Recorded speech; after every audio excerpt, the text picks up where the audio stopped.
All right, welcome everyone. This is DB Talkin Now, DB Talkin Birds, DB Talkin Philadelphia Eagles. Now, we have a lot to get into. I first want to go ahead and say happy holidays, everyone. I hope everyone had a beautiful Thanksgiving. I know I certainly did. Turkey, cranberry sauce, green bean casserole, the whole bit, all the jazz. It was absolutely outstanding. We have quite a bit to talk about. I have not been with you guys for quite a few days, so was spending some time with the family for the holidays. So hopefully we can get back up and running and get everything updated and get back and get a move on. So here we go. First things first, new news, updated. Lane Johnson will be out for the rest of the season due to his injuries and everything like that. It was quite admirable what he did come out and say in his press conference.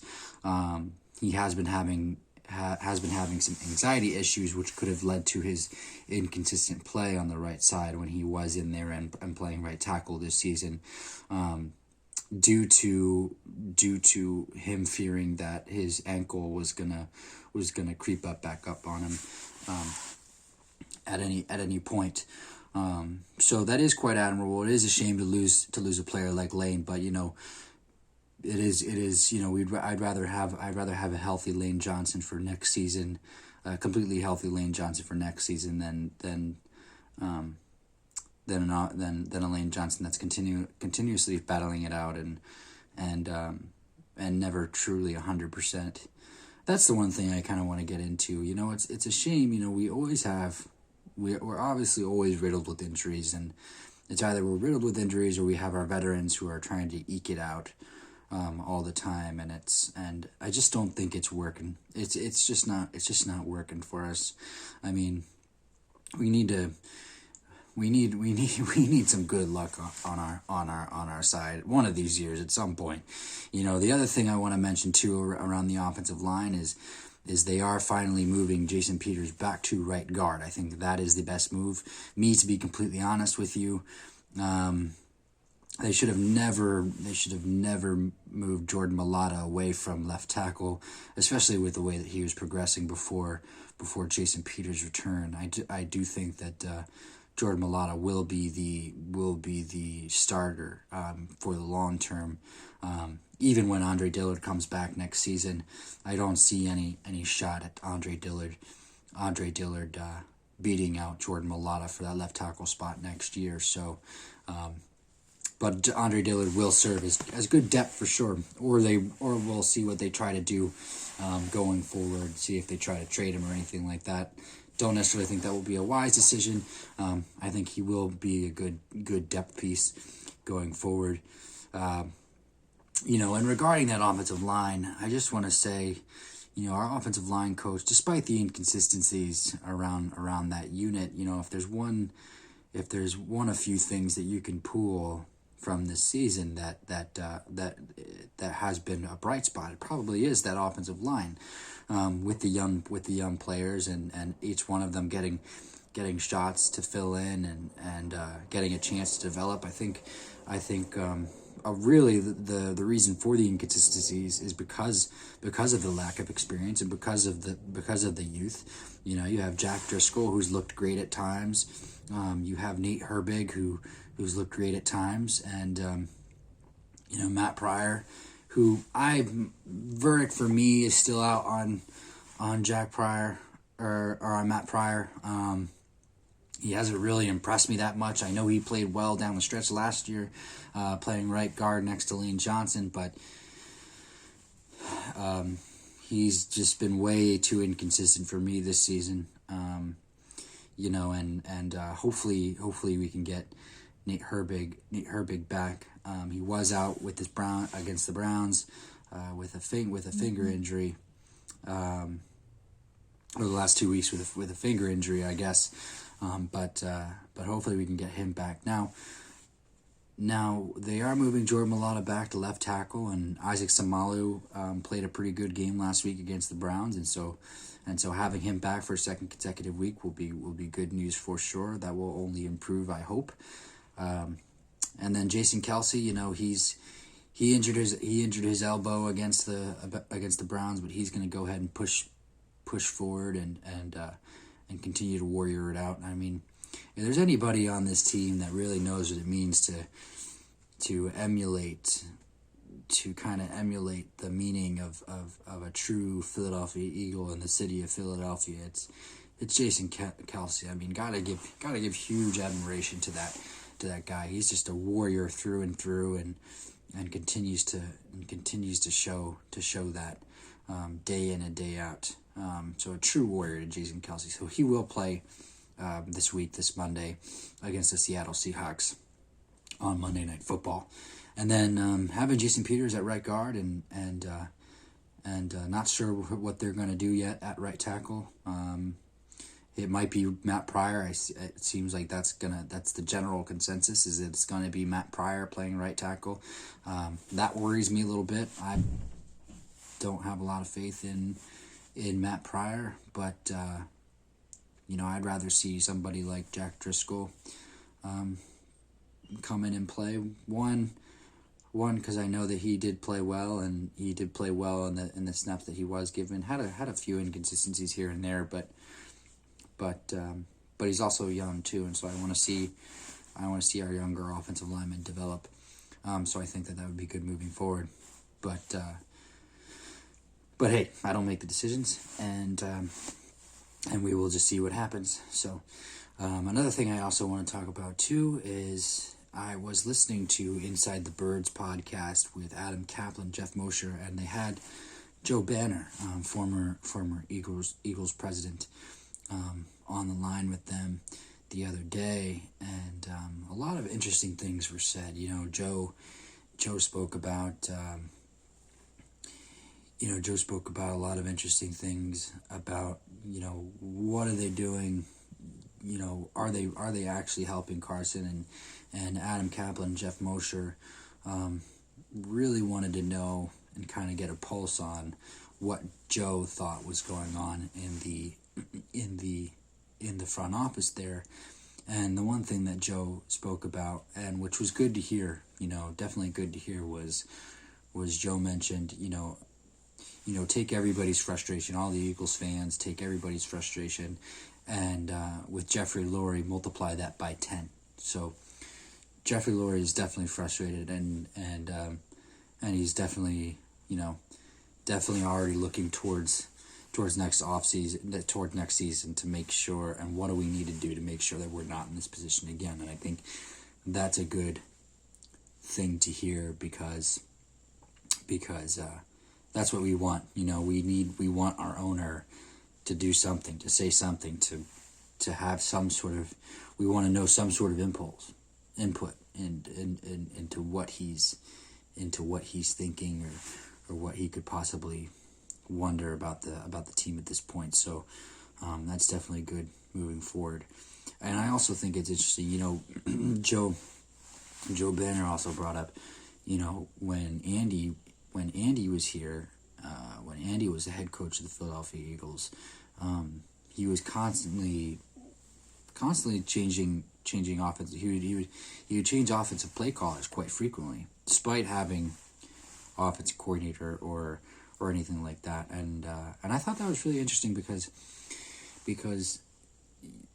you wouldn't, we didn't hear about that at all during that time,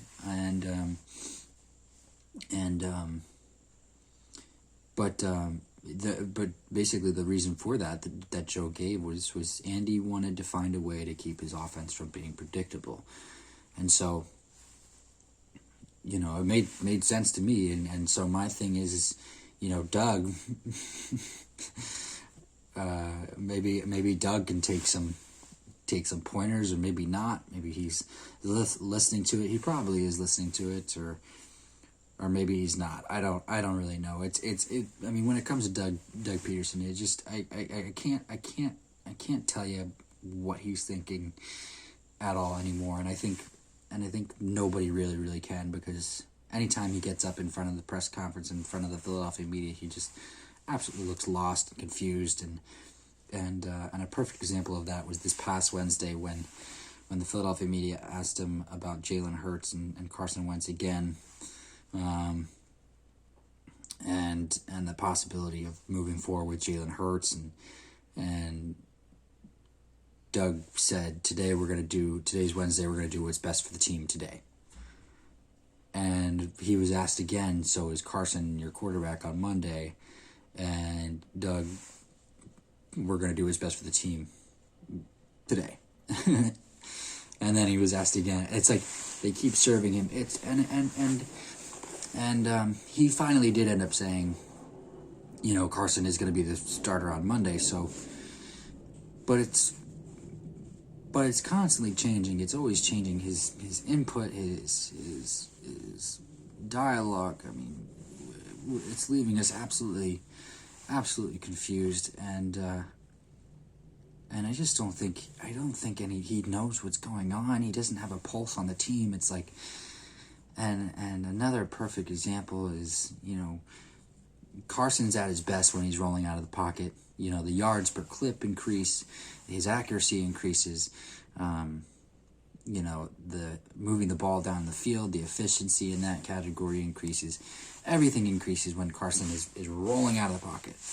And it's interesting because Joe Banner talked about this too, is why isn't Doug doing that more? I mean, he called two plays in last week's game against the Browns where they were designed rollouts for Carson, and they were big plays. They were big chunk plays.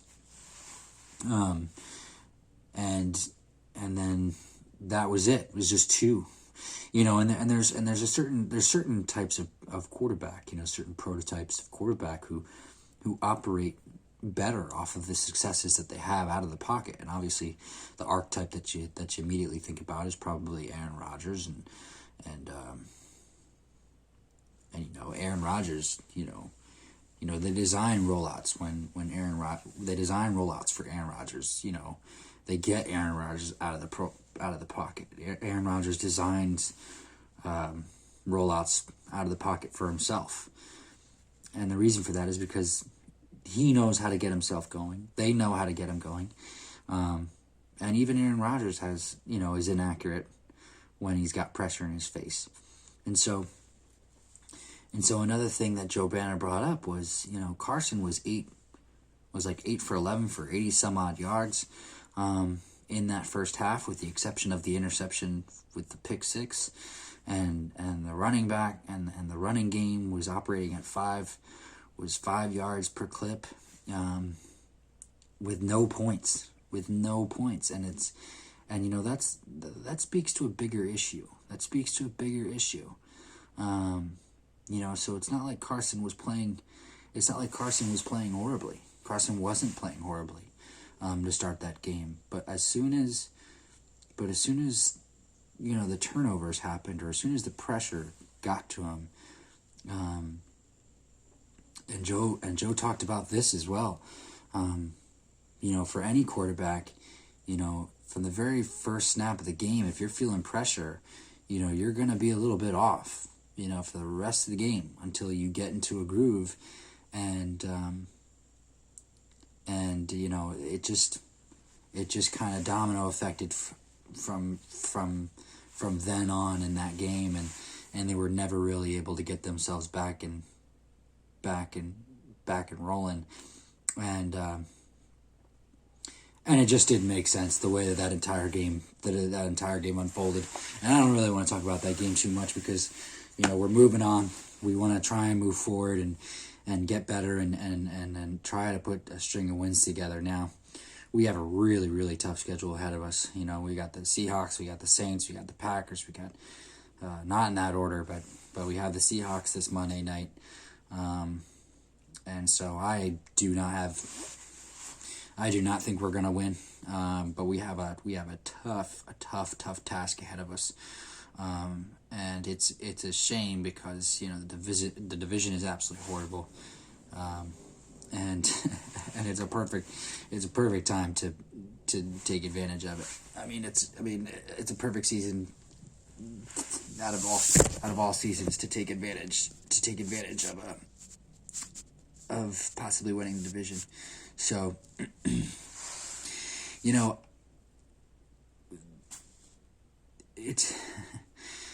it's really I mean, it's really interesting. They, I don't remember the last time that we've beaten the Seahawks. I don't think we have beaten the Seahawks in the Russell Wilson era. So we're looking at a really tough task ahead of us. I also want to talk about this Thursday night Thanksgiving matchup that happened between the Redskins and the Cowboys. And I thought this all along. As soon as they get Alex Smith back and healthy, they might be a dangerous team to watch. And they were. The Redskins were. And I mean, Alex Smith he didn't do anything crazy or spectacular, but he made all the throws that he needed to make, and he did everything that we always knew that he could do. A great game manager, and made all the throws that he needed to make, and made sure that the offense got moving. Their running back Antonio Gibson, who switched positions from wide receiver to running back. I think not this year, but probably the year beforehand. He looked great. So he's really coming into his own. And that defense, I mean, the defense is fierce, and they really, really, brought it to the Cowboys. That defensive line on the Redskins with Chase Young and Montez Sweat, and Ryan Kerrigan, I mean, that is a fierce unit. And so, they are going to be, they're the ones to look out for. The Eagles still have to play them again in Week 17, and I'm hoping that it's for the division, in Week 17. Do I think that's going to happen? I'm not ever going to be one to rule out my Philadelphia Eagles in any season, because they always seem to break our hearts, and they always seem to rebuild them up and break them again with absolute spontaneity and underdog novelty stories. So I can never tell you what's going to happen, but I hope so. But I think it's definitely going to be a tall task, playing the Redskins next time we face them, because it's not going to be the same as it was in Week 1. Moving forward also as well, some great news is running back Corey Clement and defensive end Vinny Curry are going to be activated this week and removed from the COVID-19 list. So it's going to be great to have those guys back. Again, since we last talked, Jordan Howard was signed to the practice squad. And I apologize that I am getting this news in late to you. As I said, I was having holiday time with my family. But here we are, back with each other again. Thank you. As far as that Joe Banner conversation is concerned, I do want to say I will go ahead and get that link down there below in the video after all is said and done. So if you guys want to go ahead and look at that, you certainly will be able to. It's a great piece. Joe Banner gives great insight into what the front office could possibly be thinking, and so I recommend it. Anytime Joe says something, especially this season, I always love to go ahead and listen to what he's saying. So I would go ahead and give it a listen. Inside the Birds, Adam Caplan, Geoff Moesher, special guest, former president of the Eagles, Joe Banner. Great listen. My thoughts on that are: can Joe Banner come back and be the president for the Philadelphia Eagles? Let's just give Howie Roseman the boot. And the one thing that he also mentioned too, going back to that is Jeffrey Lurie is definitely going to make some changes. Whether it's a small coaching change or a big coaching change, or whether it's a GM change as well, or a personnel move, blah, blah, blah, blah. Any of those things, Jeffrey Lurie is going to make some changes. So that will be interesting to see, and going from there. But we'll definitely have to continue to be in for the ride and see what those changes will be. So getting back to it, Jordan Howard was signed to the practice squad. Corey Clement will probably go straight into. I apologize about this. Corey Clement will probably go straight back into the running back, the the running back committee, right behind Boston Scott. So we'll probably see him on game day. Jordan Howard will probably remain on the practice squad for now. Vinny Curry will probably make his way back into the rotation this week as well, so both guys will probably be active for a game day on Monday night against the Seattle Seahawks. So that's all good news as well.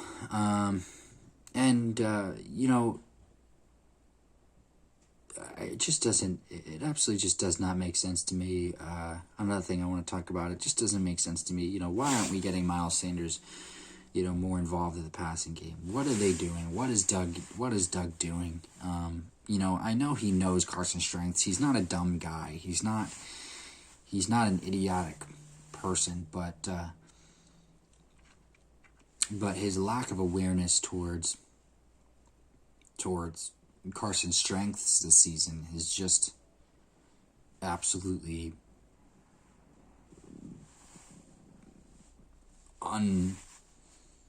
is completely gone. It's non-existent. It's not there, and it makes you wonder why. Why aren't you using your quarterback? Why aren't you using Carson to the best of his abilities? Why aren't you putting Carson in the best spot to win? Why aren't you doing these things that everybody is screaming for? And what he says when the Philadelphia media brings it up is like, oh, I could have done that a little bit more. Why aren't you doing it in game? It's insane. It's insane to me. Doug was a good coach. Carson was a great quarterback, and just the fall off. The drastic fall off for both quarterback and coach just seems too drastic for it to solely be one thing. So I do definitely believe that there's other struggles going on, outside sources, as I've talked about before, outside sources that are influencing the entire structure of the operation. So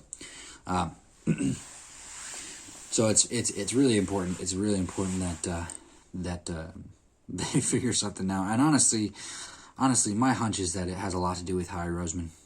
It has a lot to do with Howie Roseman. That's my hunch. But we will definitely see moving forward. Both Doug and Carson talked about how they are making the offense a little bit more simpler. Not necessarily huge scheme changes or anything like that. But route concepts, yes. In the sense, because there are rookie wide receivers, and so kind of eliminating some of the more complex things from that operation. The hope is to get them moving a little bit quicker and a little bit more up tempo, as both Doug and Carson talked about it. So hopefully we see that, and hopefully it brings us some sort of success this Monday night against the Seattle Seahawks. We will definitely see Carson. One of them needs to get there. One of them needs to have a great game. One of them needs to have a good game. But one of them has to break the slump. We saw the defense play pretty darn well against the Browns in that running game, and that's a tough running game to play against. With Nick Chubb and Kareem Hunt, and so I think the defense definitely did their job in that game. And over the past couple of times we've faced the Seahawks, whether it was in the playoffs last year or the regular season last year, both times defensively we held up pretty well. Held Russ to a pretty minimal amount of yards and just a little bit of a journeyman's average of a completion percentage. So I think that's what we will need again going forward. But the emergence of DK Metcalf obviously does scare everyone. And as a Philadelphia Eagles fan, I can tell you we could have had him. We could have had DK Metcalf. I can tell you right now, definitely would have been a better option over J.J. Arthur-Whiteside. But what are we going to do? Can't change the past. Definitely cannot change the past. So that will be a tough task, and I assume that it will probably be Darius Slay going up against him, or whatever they will do. I wonder what they're gonna do. I honestly think they should use Will Parks more in this game than anything. Probably do a mixture of Will Parks and DK Metcalf or Will Parks and Darius Slay on DK Metcalf. But I trust in Jim. I trust that Jim will have a good game plan. Out of all the coaches that we have on the Philadelphia Eagles staff right now, I trust Jim Schwartz. I know that's not a popular thing to say, but he seems like the only one who is able to fix his issues, whereas the other coaches cannot. So we will definitely see what happens going forward. They gotta come out swinging. They gotta get the ball moving, and they just gotta get things going. Hopefully we can see some sort of fight in them. I really want Carson to have a good game for Carson's sake. There's a lot of people that think that we should just tank, and I get it. We will have a good draft pick. I do not have faith in Howie Roseman to select the draft pick. So as of right now, we don't know if Howie Roseman's going to be back with the team or not. So if we're tanking for a draft pick, as of this moment, it's going to be Howie Roseman making that selection. So that's something to be wary of as well. There are some people that think we should tank for Trevor Lawrence. Look, Trevor Lawrence, and I'm going to watch Trevor Lawrence today. Trevor Lawrence, phenomenal quarterback.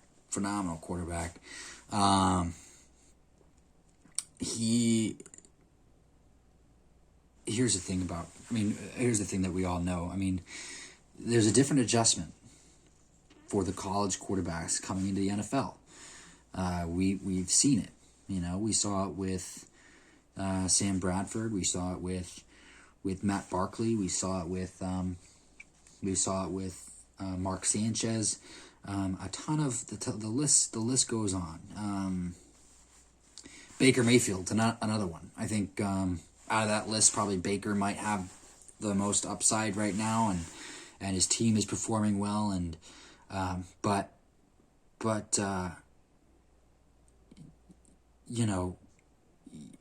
we want to, as far as the hype is concerned regarding Trevor Lawrence, and he is great, and I don't doubt that he's going to have a successful transition into the NFL, but it is something to be wary of course.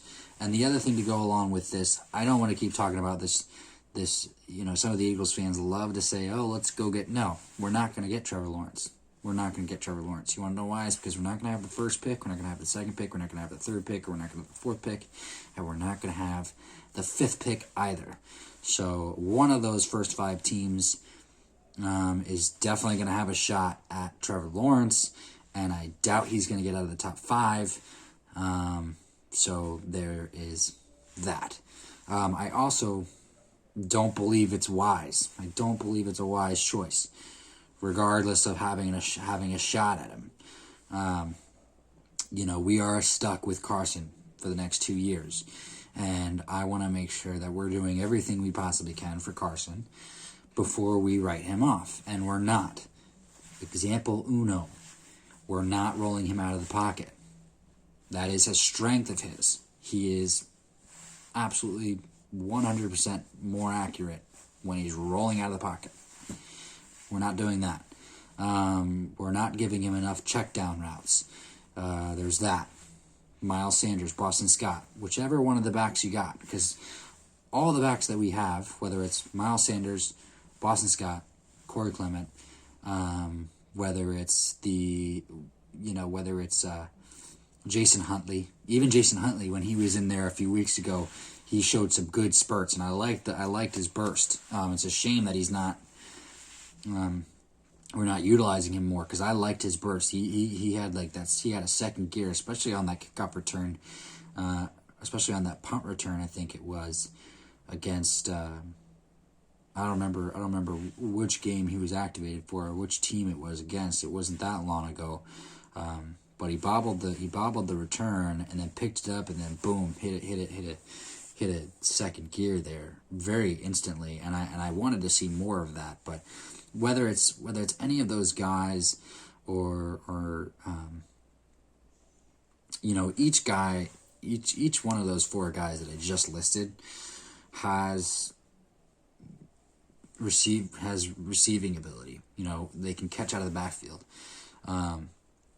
Jordan Howard is not as adept to that as the other four guys that I just listed. But Jordan Howard is on the practice squad, obviously, and so he's not going to be. He's being brought in for a different reason. But even Elijah Holyfield has that capability to him, and it's such a shame that we didn't use him against the Browns. I will continue to stick on that note, is why activate a player to 53-man roster if you're not going to utilize him? It doesn't make sense. If you're going to activate a player to 53-man roster, at least have a package in place where you might end up using him. There wasn't anything. There's a few 3rd and 3s and 3rd and 1s and 3rd and 4s against the Browns earlier in the game where you couldn't have used a tough runner like Elijah Holyfield in those moments. Anyway, that's neither here nor there. And in the past, I give the Birds a 27% shot at winning this game. I'm giving them that much because, like I said before, they love to play underdog and play novelty story with our hearts. So I will give that 27% to them.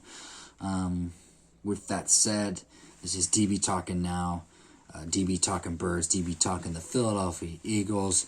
Let's try to get a win this week, and let's build some momentum. I swear to God, if we get a win this week against the Seattle Seahawks, I think it's only going to be good moving forward from there, and we'll definitely build some great confidence for Carson moving forward. We need him to have a good game. I don't care if we lose. I want Carson to have a good game. All right, let's go Birds. You guys have a beautiful, beautiful Saturday. Stay safe, stay healthy. Let's go.